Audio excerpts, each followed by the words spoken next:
Have you ever noticed how the world seems to insist you have all the answers? It's a quiet pressure, one you might not even recognize until you feel the weight lift.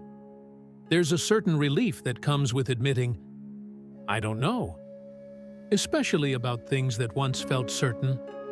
The future, for instance, or why a friendship quietly faded away. Picture this. You're standing in your garden, looking at a plant you've cared for through seasons of sun and rain. You've watered it, pruned it, whispered patience to it. And now, as spring approaches, you realize you don't know if it will bloom again this year. That uncertainty isn't failure. It's a quiet surrender, a kind of wisdom that only comes with living long enough to know that some things simply aren't yours to predict. Take that same feeling indoors now, into the quiet of your morning coffee. Maybe you've done this before. Picked up an old photograph, one of you from decades ago, and you studied her face. That younger woman made a choice once, a big one, a fork in the road. And for years, you told yourself a story about it. That it was the right move, or the wrong one. But now, sitting here with the warmth of the cup in your hands, you realize something has shifted.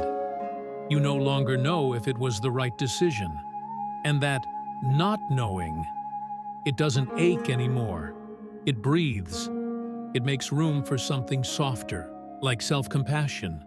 Because maybe that choice wasn't about right or wrong at all. Maybe it was just the one that brought you here. And in that uncertainty, there's a quiet strength, a wisdom that doesn't need to have all the answers. It just needs to be present.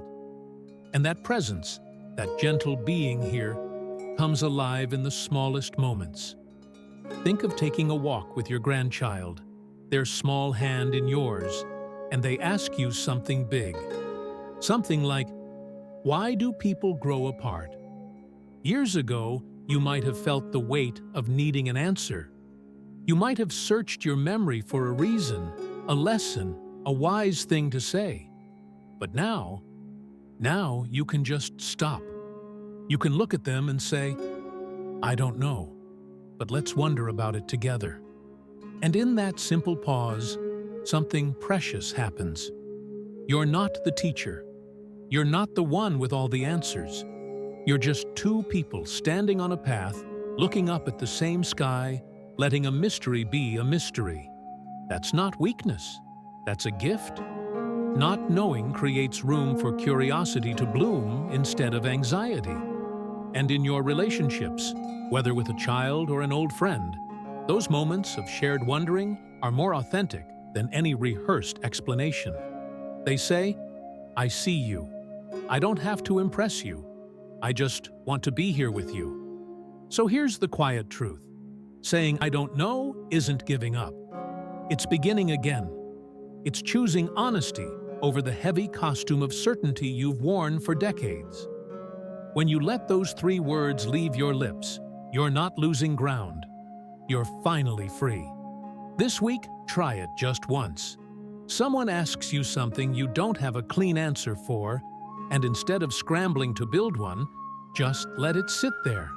Say it softly. Watch what happens. Notice the space it opens up, the relief that rushes in when you stop pretending to have the last word. That space is where something new can grow. A real conversation, a shared breath, a quieter kind of trust. Not knowing doesn't leave you empty. It leaves you ready. If this brought you a little peace, subscribe. There is more on the way.